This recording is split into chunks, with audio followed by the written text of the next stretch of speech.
Salam alaikum mes élèves. Aujourd'hui, on va travailler la deuxième séquence de la deuxième partie du programme sur les règlements. Les objectifs de cette séquence sont deux objectifs. Premièrement, il faut savoir identifier les moyens de règlement et deuxième objectif, c'est de comptabiliser les opérations liées au règlement au journal fournisseur et client. Pour travailler cette séquence, vous avez une mise en situation.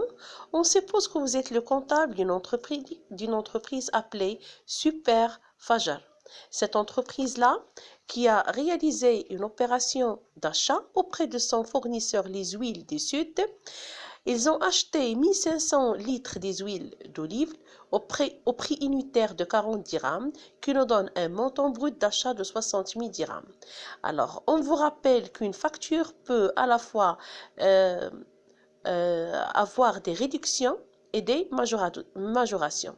La réduction qu'on a au niveau de cette facture, remise de 5%, 60 000 multiplié par 5 divisé par 100 nous donne 3 000 dirhams qui doit être retranché de 60 000 dirhams le montant brut pour avoir le net commercial.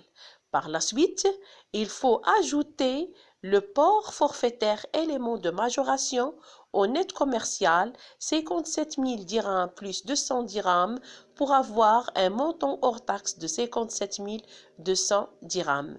Et calculer la TVA en multipliant la valeur hors taxe par 20 divisé par 100 vous donne un montant de 11 440 dirhams. Hors taxe plus la TVA vous donne le montant TTC, 57 200 plus 11 440. Donc, le net à payer par notre client Super Fajal à son fournisseur Les Huiles du Sud s'élève à 68 640 dirhams. Alors, en tant que comptable, vous pouvez proposer à votre patron de régler la facture numéro D12 d'une somme de 68 640 dirhams, 5 000 dirhams en espèces, 15 000 dirhams, vous donnez un chèque bancaire et le reste, 48 640 dirhams, vous payez cette somme après 60 jours à la date d'échéance du 24. Alors, d'une manière générale, le règlement d'une facture peut être effectué soit au comptant ou à crédit. Au comptant en espèces ou par chèque bancaire et à crédit, vous utilisez ce qu'on appelle un effet de commerce. Les effets de commerce, une partie que vous avez déjà traitée en cours du droit. Commençons par le règlement au comptant, le cas d'espèces. Vous avez ici un exemple d'une pièce de caisse. Une pièce de caisse est un document qui justifiait sortie d'argent de la caisse de l'entreprise. La date du 22, c'est 1000 dirhams. C'est une dépense pour l'entreprise pour régler la facture numéro D12. Sortie de la caisse, c'est 1000 dirhams pour régler la facture D12.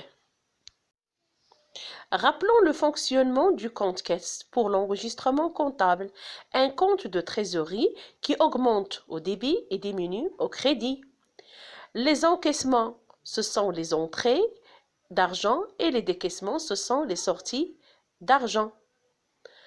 Encaissement, débit et décaissement, crédit. Alors, 5 000 dirhams qu'on a.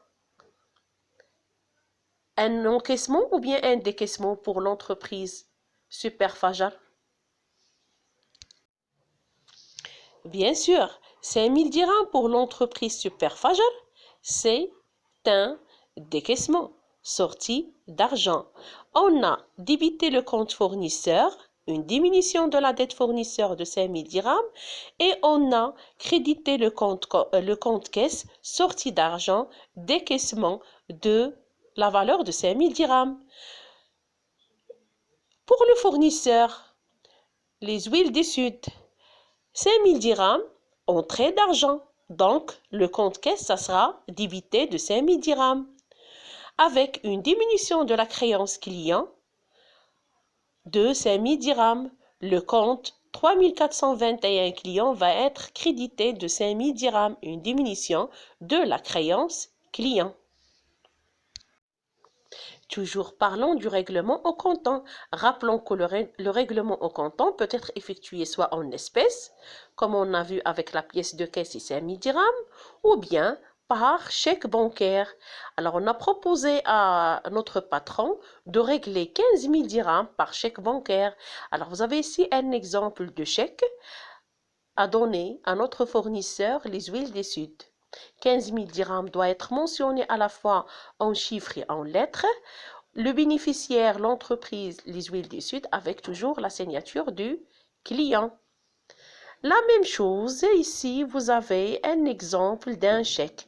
Rappelons très bien que le détail sur le chèque en tant que document ou bien en tant que document utilisé pour le règlement au comptant, vous l'avez vu au cours du droit, chapitre numéro 3 de la deuxième partie, droit commercial, les moyens de règlement. Comment enregistrer le chèque au journal client et au journal fournisseur? Alors, pour le client, on a dit qu'il s'agit sortie d'argent, décaissement. Automatiquement, le client donne le chèque au fournisseur, crédite le compte banque, sortie d'argent. Mais pour le fournisseur, c'est pas la même chose. Il faut passer par des comptes d'attente. Premièrement, le chèque est à la main du client. On parle du chèque en portefeuille. Par la suite, le fournisseur va passer à la banque pour la remise du chèque à l'encaissement. On parle de chèque, de remise de chèque à encaisser ou à l'encaissement. Et il faut attendre l'avis de crédit de la banque pour débiter effectivement le compte banque de la somme de 15 000 dirhams. Revenons au journal client Super Fajr. Alors, vous avez la première écriture des 22 où on a crédité le compte caisse et on a débité le compte fournisseur de 5 000 dirhams. Et on passe deuxième écriture, toujours le même jour du 22. Cette fois-ci, on va créditer le compte banque parce qu'on a payé par chèque bancaire.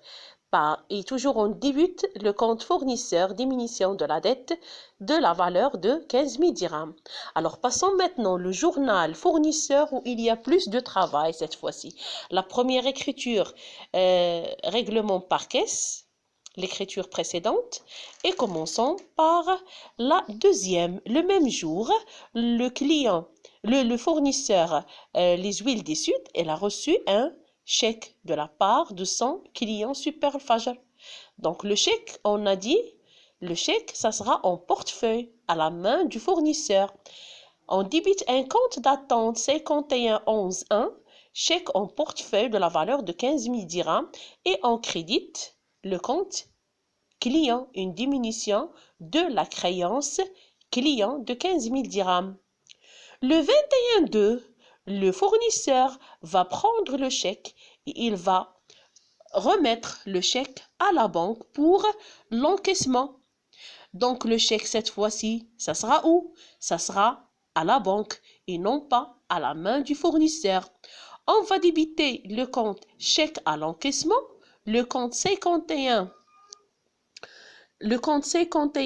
11 2 par la valeur de 15 000 dirhams et on va créditer le compte chèque en portefeuille pour annuler l'écriture où on a débité le compte chèque en portefeuille de 15 000 dirhams. Donc le chèque n'est plus à la main du client, n'est plus à la main du fournisseur. Le chèque est remis à l'encaissement à la date du 21-2.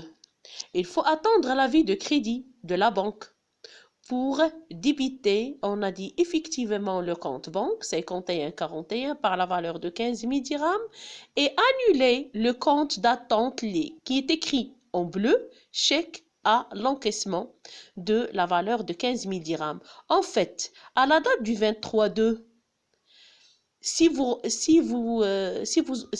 observez les écritures, les trois écritures, les deux comptes sont notés en bleu. Le compte banque à la date du 23-2 et le compte client à la date du 22. Donc, en fait, en fin de compte, on aura le compte banque au débit et on aura le compte client au crédit de la valeur de 15 000 dirhams. Récapitulons. Le règlement peut être effectué soit au comptant, soit à crédit. Au niveau de cette partie, on a beaucoup plus focalisé sur le règlement au comptant, en espèces, la caisse, et on a dit il faut débiter le compte caisse lorsqu'il s'agit des entrées d'argent, encaissement, et créditer le compte caisse lorsqu'il s'agit des sorties d'argent, décaissement. Ou bien le règlement par chèque. Le règlement par chèque, rappelons que le chèque est un écrit par lequel le tireur donne l'ordre à sa banque, le tiré, de payer une somme déterminée à un bénéficiaire. Également, le règlement par banque peut être effectué par virement bancaire d'un compte à un autre. Pour la banque, il faut bien préciser une chose, que le fonctionnement du compte banque se fait la même chose que le compte caisse. Lorsqu'il s'agit des encaissements, il faut débiter le compte banque. Et lorsqu'il s'agit des décaissements, il faut créditer le compte banque. Mais il faut attendre l'avis de crédit pour débiter le compte 5141 banque et l'avis de débit de la part de la banque pour créditer le compte banque 5141. Merci pour votre attention et je reste à votre disposition pour toute question possible. Merci.